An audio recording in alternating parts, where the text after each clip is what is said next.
Bonjour à toutes, bonjour à tous, bienvenue dans cette vidéo qui a pour but de montrer comment réussir de manière expérimentale à approcher un petit peu le périmètre d'un cercle. Donc j'aurais pu vous proposer l'activité 2, page 204.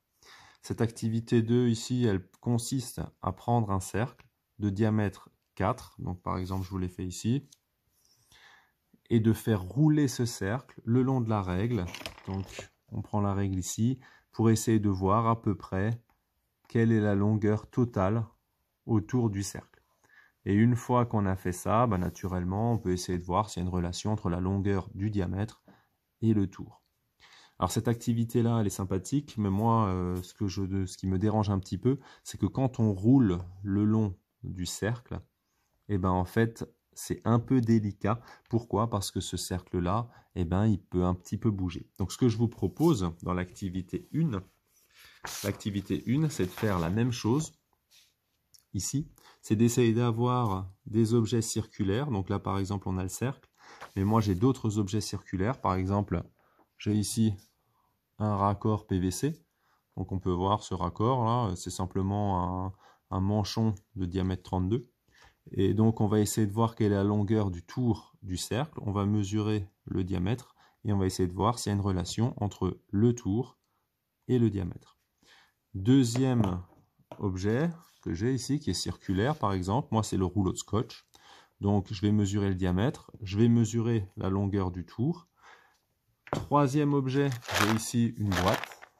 Donc je vais prendre par exemple le couvercle. Je vais mesurer le tour, donc ici le périmètre du cercle, et je vais mesurer ici simplement le diamètre de ce cercle. Je vais essayer de voir s'il y a une relation entre les deux. Et enfin, dernier objet que j'ai pris moi, simplement c'est un rouleau scotch. Ici c'est du scotch simplement d'électricien. Donc pareil, je vais mesurer le diamètre, je vais mesurer la longueur du tour.